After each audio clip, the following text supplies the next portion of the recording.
believe in God? No. No. I do not. No. There is no God. No one created the universe, and no one directs our fate.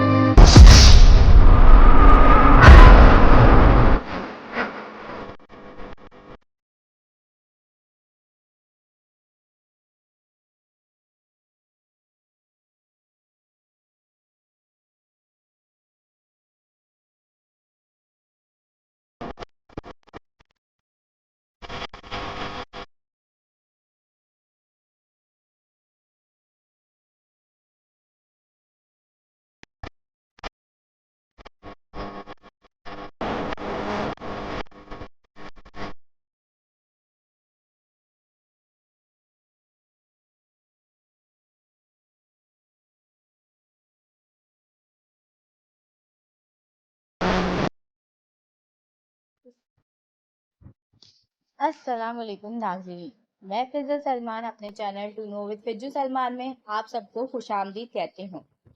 Video شروع کرنے سے پہلے اگر آپ اس channel پر نئے ہیں تو چینل کو سبسکرائب کیجیے and don't forget to press bell icon, like, share and comment تاکہ میری اگلی آنے والی ویڈیوز آپ تک پہنچ جائیں۔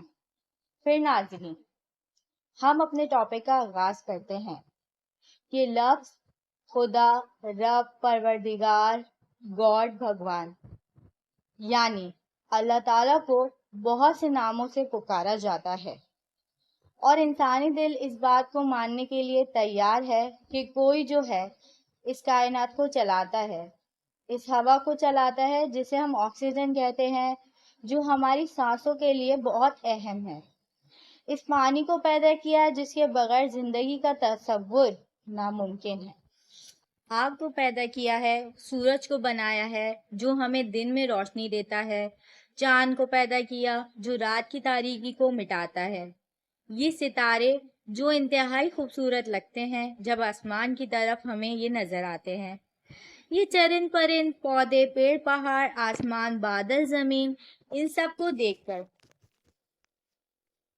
ہم سب کا ایک یہی سوال، ان سب کو پیدا کرنے والا بے شک ہے اور وہ شے صرف پروردگار عالم کی ہے۔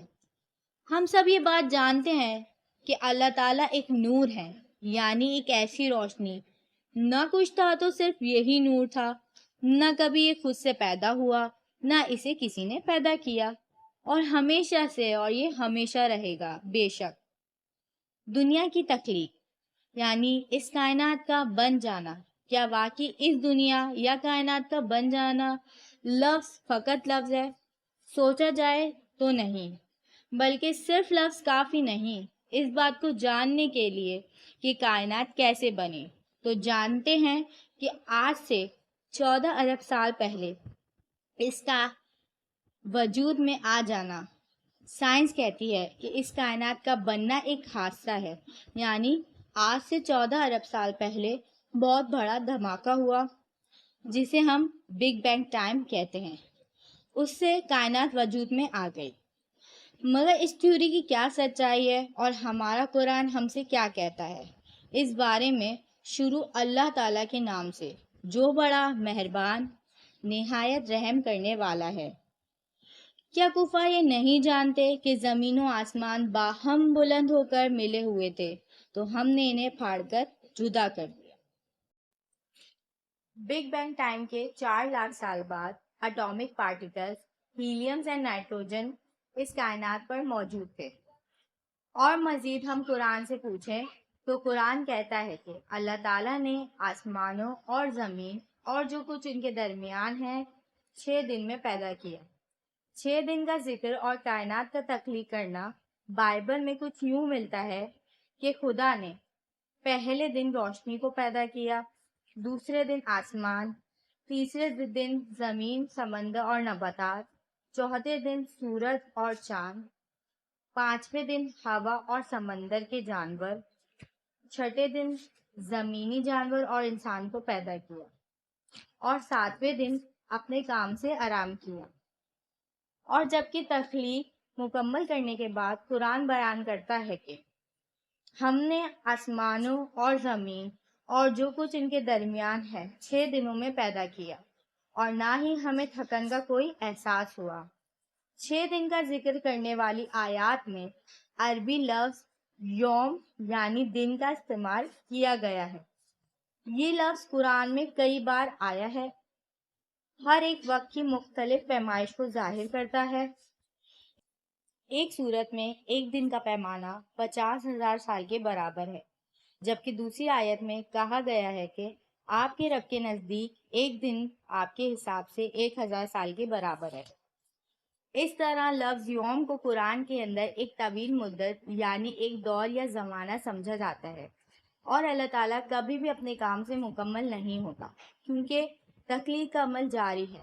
ہر نیا بچہ جو پیدا ہوتا ہے، ہر وہ بیج جو ایک پودا بنتا ہے، ہر نئی نسل جو زمین پر نمودار ہوتی ہے، اللہ تعالیٰ کی تخلیق کے عمل کا جاری حصہ ہے۔